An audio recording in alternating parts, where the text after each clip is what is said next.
Vamos Saludos. adelante, pastor, dígame. ¿Usted le tiene alguna tarea o alguna pregunta a los hermanos de la clase Eh, anterior? no, para nada. Vamos a entrar ahorita directo a la clase. Porque si había eso, o usted genera, regale una beca para cualquier hermano de los que están conectados en este instante. Ok, lo que vamos a hacer, fíjense qué bendición, ¿eh? Entre los alumnos, fíjense cuántos somos. Somos 1, 2, 3, 4, 5, 6, 7, 8. Somos 8 alumnos. Sinceramente, si yo le regalo una beca, la oportunidad de estudiar gratuitamente este semestre, ¿cuántos la tomarían para saber? Porque la vamos a rifar, ¿verdad? Levante su mano, ¿quién sí la tomaría para saber rápidamente? Yo, hermano. Emanuel, perfecto. ¿Quién más, hermanos? Antonio, muy bien. ¿Quién más? Ivonne, a ver, dejen noto. Emanuel, Antonio. ¿Quién más, la hermana Ivonne? ¿Alguien más que la quiera tomar? Nada más. Bueno, los que se anotaron fueron Emanuel, Antonio e Ivonne, ¿ok? Entonces, en el grupo de obrero vamos a hacer una llamada. Ah, Elisa también, ok, Elisa y Keila, excelente. Ahora, en esta beca ustedes tienen que cumplir con las tareas y todo, ¿eh? Al final vamos a hacer, Jorge Gallegos levantó su manita. Jorge, ok. Entonces, en el grupo de obrero, ahorita al final hacemos una llamada múltiple y vamos a hacer una rifa para dar la beca y agradecemos a Pastor Pedro, ¿ok? Ya estamos grabando. Vamos rápidamente, hermanos, a la clase, queridos hermanos. Vamos rápidamente a la clase. Y bueno, para eso vamos a ver la lección número 4. Estamos viendo la clase es el Evangelio según Jesucristo. Y bueno, ¿por qué se llama el Evangelio según Jesucristo? Porque aunque hay varios métodos de evangelismo, el que más importa es el que nos dejó el Señor Jesucristo. La manera en la que Jesús trabajaba, recorría, empleaba sus métodos, es el método que nos interesa. Y bueno, vamos a ver el día de hoy el Evangelio según Jesucristo y la fe, ¿ok? El Evangelio según Jesucristo y la fe. Ahora, vámonos delante. Fíjense lo que dice la palabra de Dios. He aquí, en Habacuc 2:4 dice la palabra de Dios, aquel cuya alma no es recta se enorgullece, mas el justo por la fe que dice, vivirá.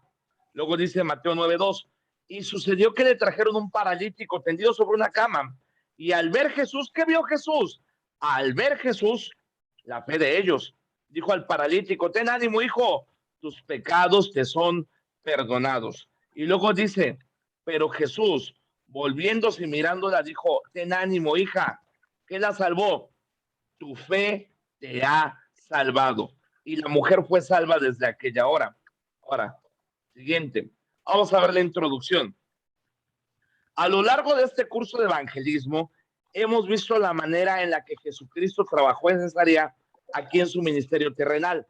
Ahora, el primer capítulo que vimos fue el Evangelio según Jesucristo y la preparación espiritual. ¿Por qué lo más importante a la hora de llevar la palabra de Dios es lo espiritual? Porque entendemos que la labor evangelística es un tema espiritual, es un tema en el cual Dios quebranta el corazón de las personas y por eso el ganador de almas debe tener una vida de obediencia a la palabra de Dios, una vida de oración, una vida guiada por el Espíritu Santo, una vida de alabanza, una vida plenamente sometida a la voluntad de Dios. Eso lo vimos en la clase de el Evangelio según Jesucristo y la preparación espiritual.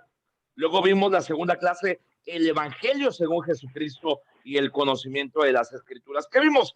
Que el Señor, queridos hermanos, desea, anhela que usted sea un instrumento completamente preparado. Dice la palabra de Dios que toda la escritura es inspirada por Dios y útil para enseñar. Amén. Para redarguir, para corregir, para instruir en justicia, a fin de que el hombre de Dios sea perfecto, enteramente preparado para toda buena obra. ¿Qué entendemos?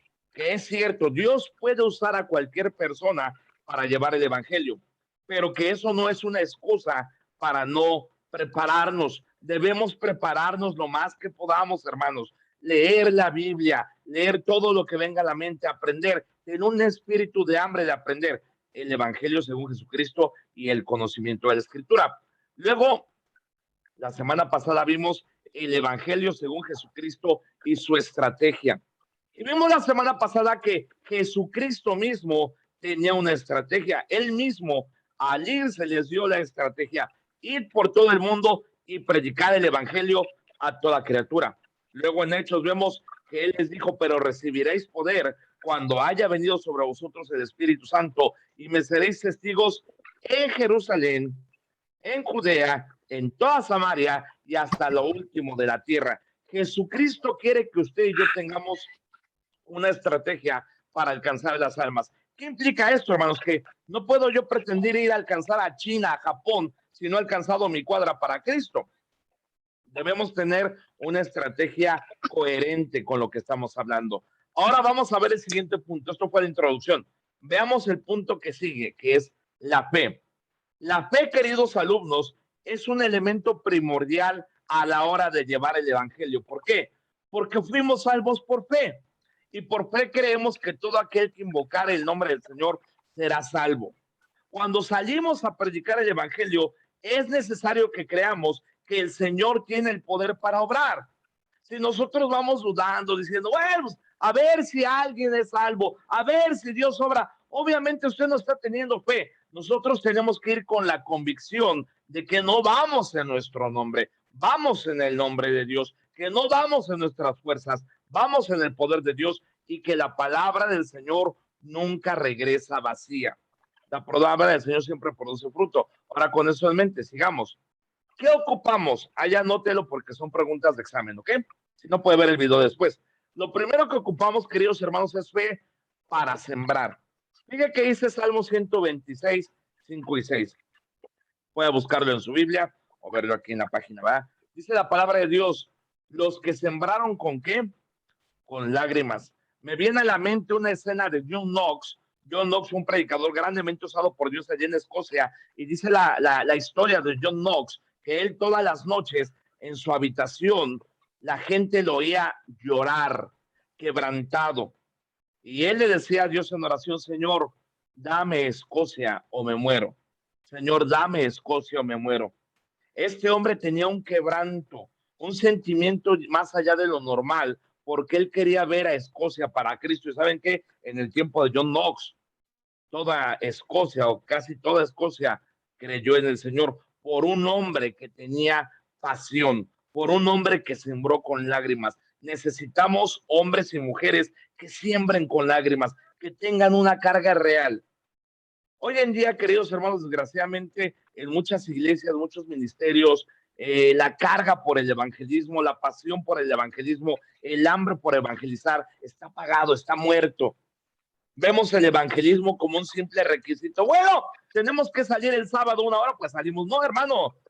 El verdadero evangelista, la verdadera persona que tiene amor por las almas, en todo momento está dispuesto a predicar de Cristo. Si va en el autobús rumbo al trabajo, le comparte al de al lado: oye, te regala un folleto, quiero que conozcas de Cristo, quiero que conozcas de su amor, quiero que conozcas de la palabra de Dios. Si está en una reunión familiar, le habla a sus familiares de Cristo. Es más, ya ni lo invita porque dicen: ese hombre nada más está hablando de Cristo. Si está en el autobús, habla de Cristo. Si está en una reunión familiar, habla de Cristo. Si está en el trabajo, está trabajando, pero hablando de Cristo y reflejando a Cristo. Y en el tiempo de la comida, tal vez reparte un folleto, dos. Hermano, debemos tener un hambre, sembrar con lágrimas. Oiga, hermano, ¿cuándo fue la última vez que usted derramó lágrimas para que otra persona fuera salva? Fíjate qué pregunta tan fuerte te estoy haciendo. ¿Cuándo fue la última vez que tú derramaste una lágrima para que otra persona recibiera a Cristo? Tal vez yo te digo algo: yo sí he derramado lágrimas por personas que necesitan de Cristo, pero te digo algo, y yo me di cuenta de eso, más que nada era por familiares. Tengo un tío que quiero mucho, se llama Julio. Mi tío Julio es una persona que, pues desde que lo conozco, él toma mucho, y es muy lindo, muy amigable, es una persona que me aprecia mucho, yo lo aprecio mucho a él, pero las veces que yo le he querido hablar de Cristo no se da. Y es de mis pocos familiares que no es cristiano, que no es salvo. Casi toda mi familia es cristiana.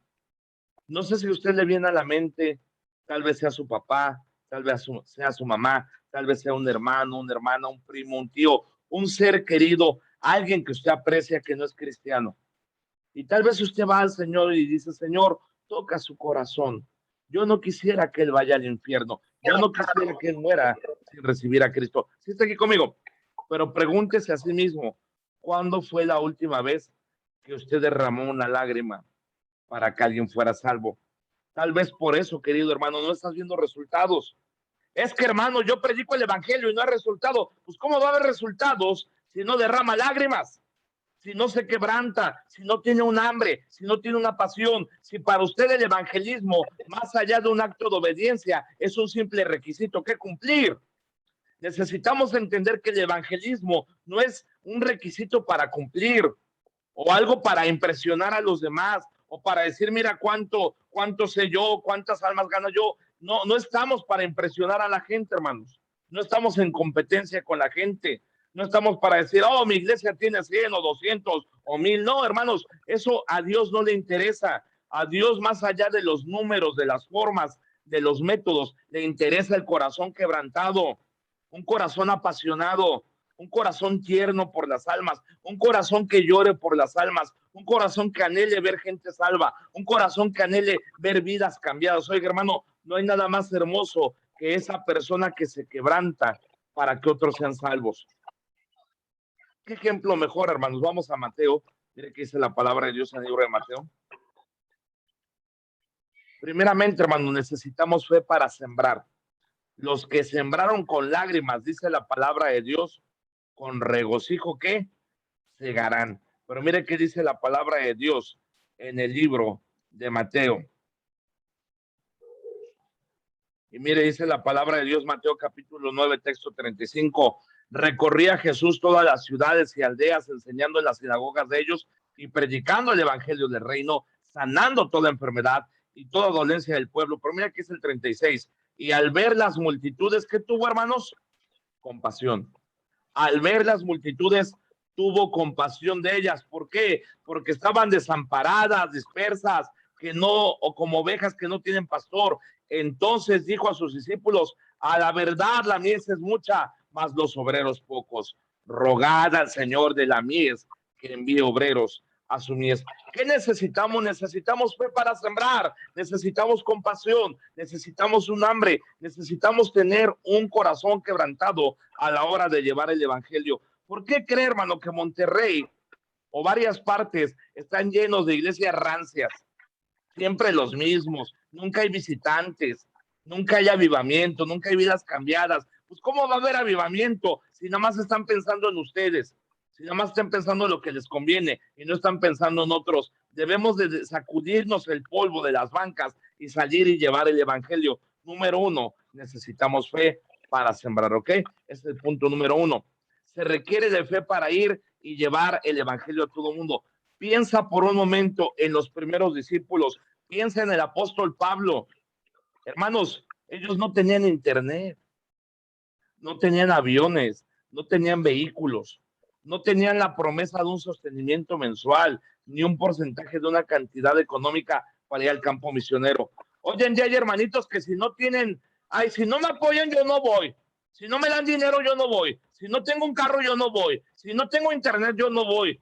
Y si les quitas el internet, el dinero, los aviones, el carro, son unos completos fracasos. ¿Qué tenemos que entender? El apóstol Pablo no tenía internet, Pedro no tenía internet, Lucas no tenía internet, Cristo no tenía un avión para viajar, él andaba a pie. Y sin embargo, hermanos, sembraron el mundo. Dice la palabra de Dios que la gente, fíjate cómo la gente se refería a ellos. Decía, estos que trastornan el mundo. Cuando ellos se paraban en un lugar, sabían que iba a haber algo, que iba a haber vidas cambiadas, que iba a haber avivamiento, que iba a haber poder, que iba a haber evangelio, que iba a haber algo especial. Querido hermano, donde tú te paras, hay algo especial. Donde tú te paras, hay avivamiento. Donde tú te paras, hay bendición de Dios. Donde tú te paras, hay vidas cambiadas. Estaba leyendo un libro en la tarde que me encantó. Y dice que nosotros, hermanos, tenemos un Dios sobrenatural. Nuestro Dios es sobrenatural, hermanos. Tenemos que tener la fe, queridos hermanos, de que el Señor pueda hacer algo. Y si tenemos un Dios sobrenatural, obviamente como sus hijos debemos pensar en términos sobrenaturales.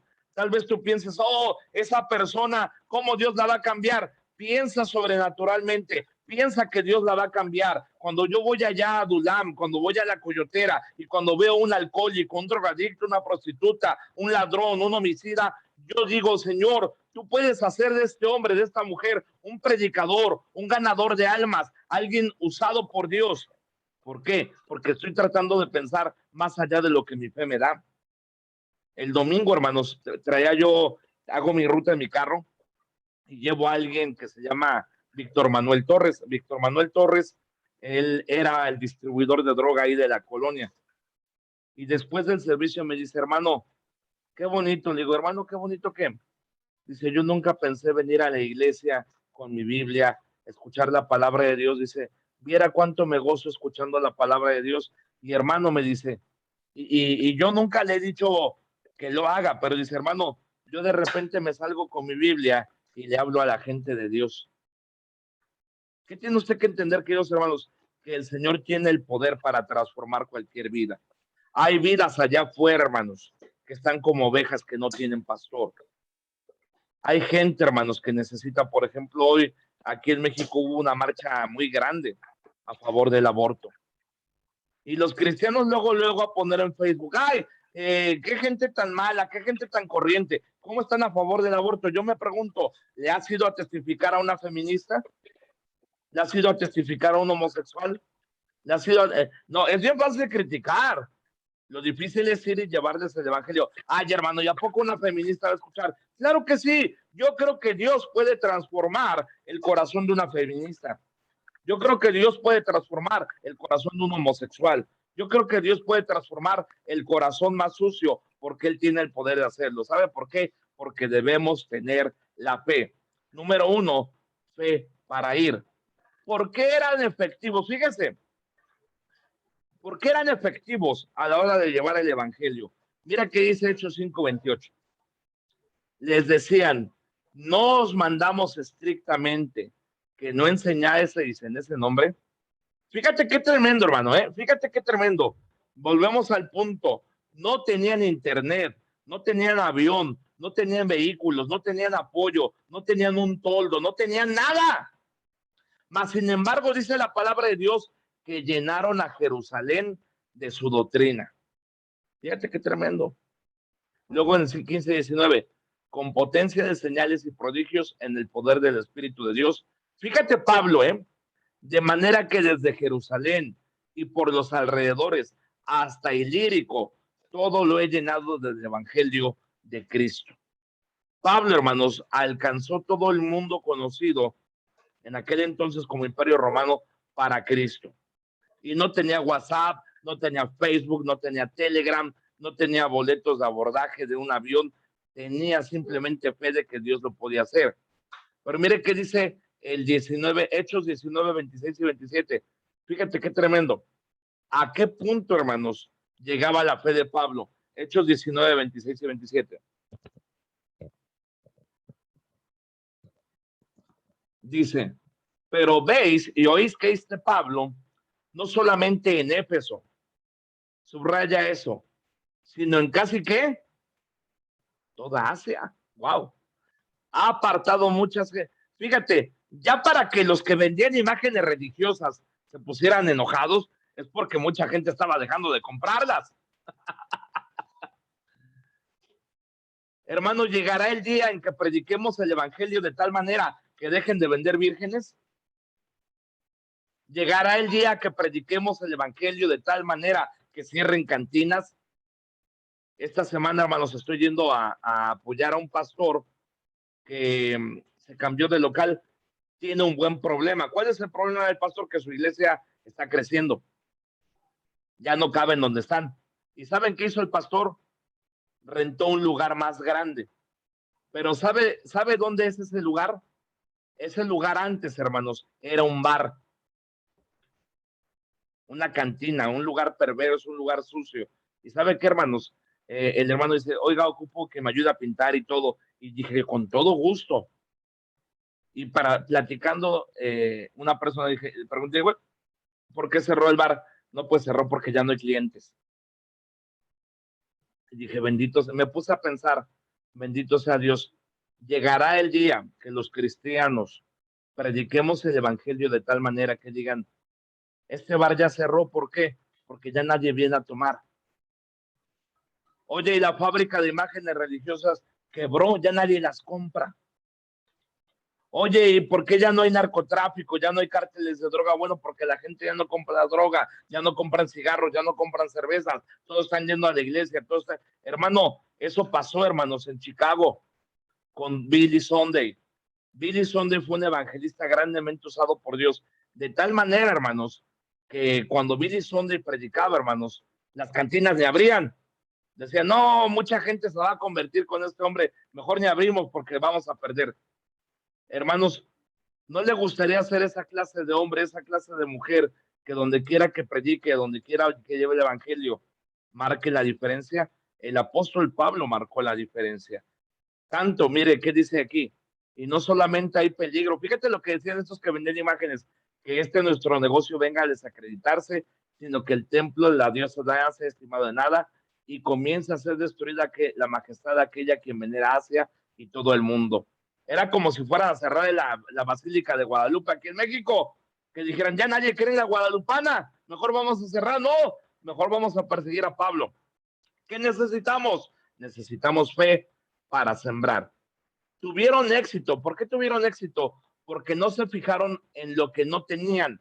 Hoy en día todos los siervos de Dios que conozco en el Facebook están llorando. Ay, es que ocupo apoyo, es que ocupo dinero, es que nadie me da, nadie me apoya. No, no te fijes en lo que tienes, fíjate en lo que sí tienes. Tenemos a Dios. Tal vez no tenga un terreno, tal vez no tenga una camioneta, tal vez no tenga dinero, pero si tú tienes realmente a Dios, tú tienes a todo. Desgraciadamente, hermanos, hoy en día mucha gente tiene un auditorio, tienen bancas, tienen bocina, tienen dinero, pero Dios no está ahí.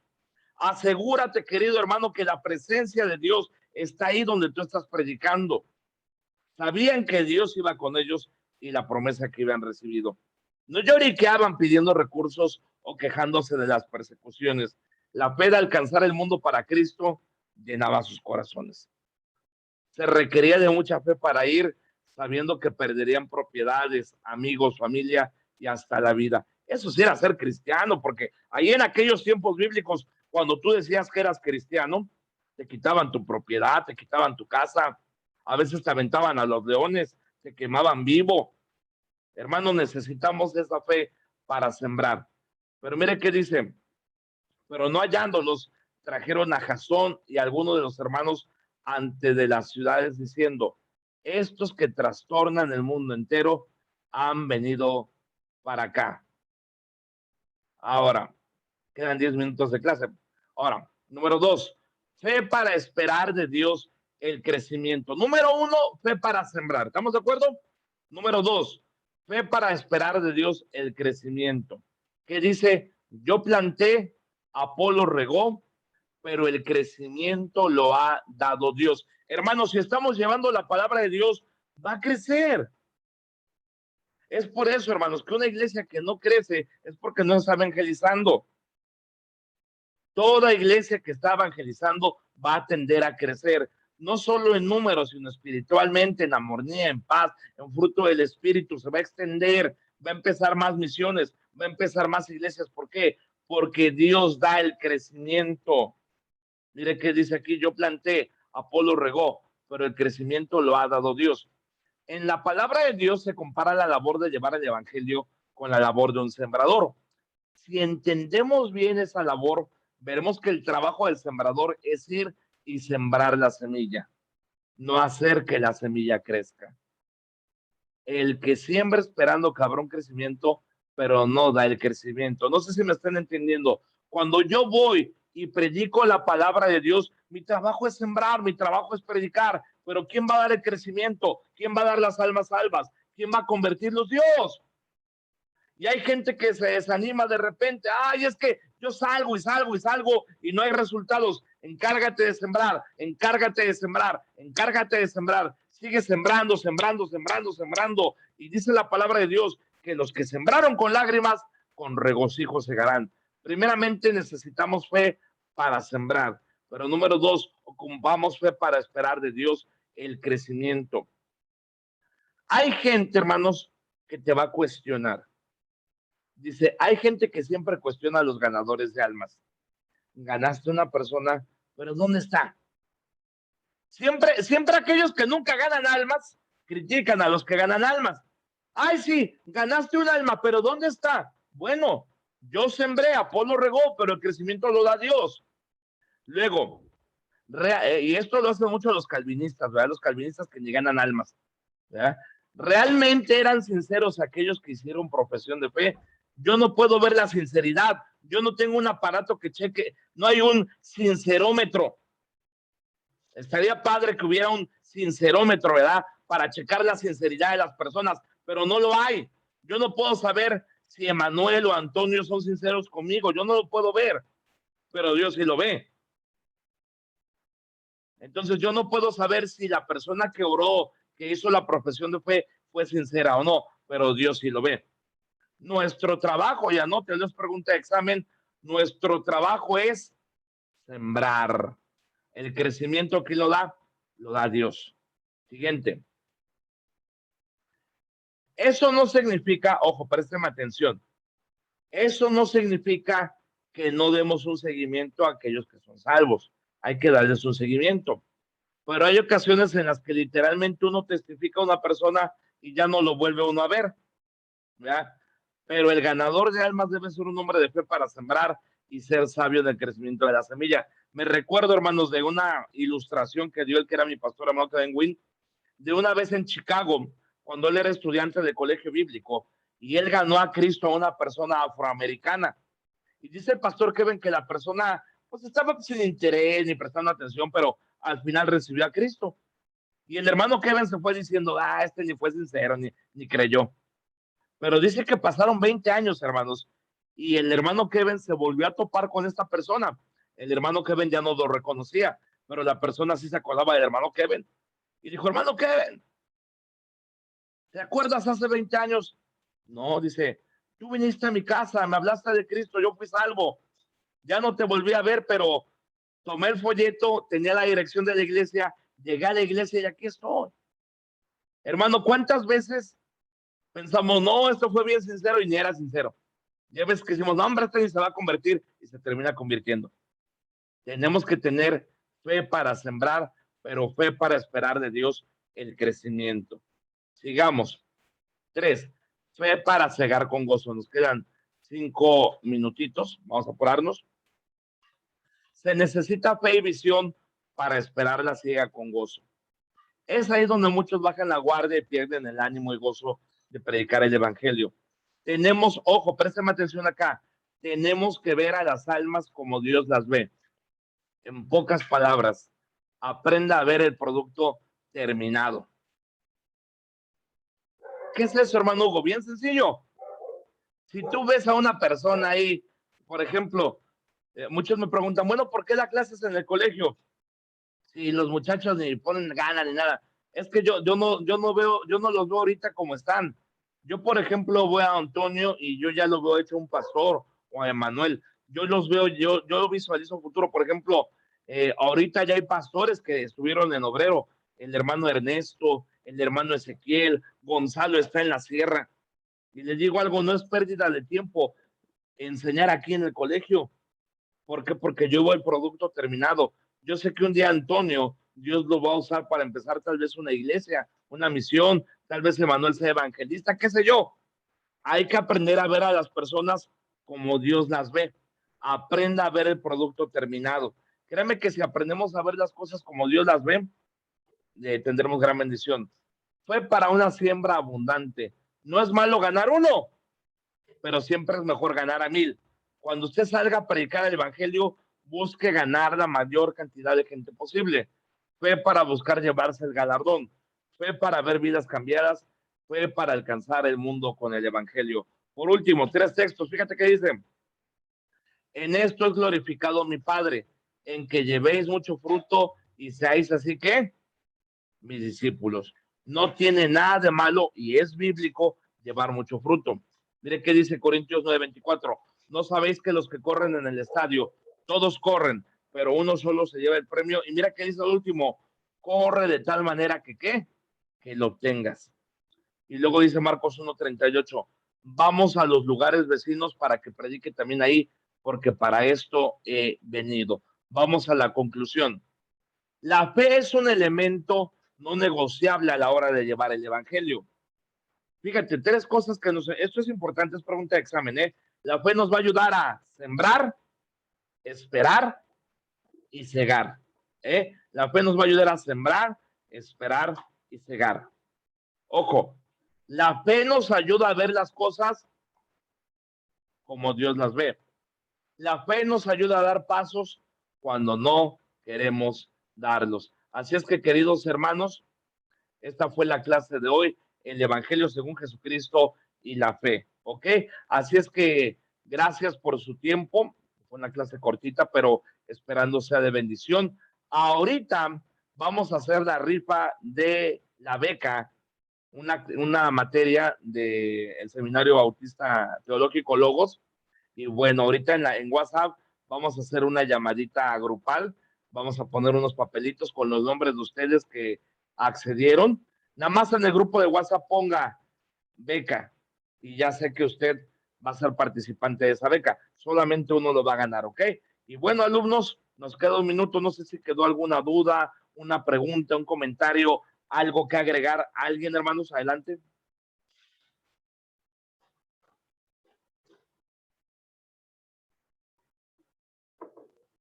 Qué inteligentes.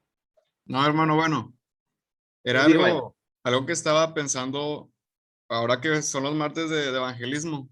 Sí, Bueno, se lo quería comentar. sí, dígame. Pues estaba hablando con una persona, pero como muchas veces, pues a veces te topas con personas que tienen muchos problemas. Sí, Y a veces él estaba muy enfocado como que necesitaba hablar con alguien y pues me agarró a mí. amén. Ajá. Y ya me estaba hablando de sus problemas, de que con su pareja, de que su papá, de toda su familia. Y a veces siento que, o sea, es bueno que la gente exprese todo eso. Estaba esperando que expresara todo eso para yo compartirle el evangelio. Y Amén. sí lo hice. Pero no sé, hermano, creo que también quizá, bueno, yo me sentía así, que quizá necesitaba algo más para poder hablarle de una manera correcta, así como que consejería o algo así a esa persona. Amén. Porque a veces, o sea, sí, yo cuando evangelizo, pues les explico el arrepentimiento de que son pecadores, etcétera, etcétera. Pero la persona yo sentía que necesitaba mucho amor. Amén. No sé, yo así lo veía, como que decirle que tú eres pecador y es culpable,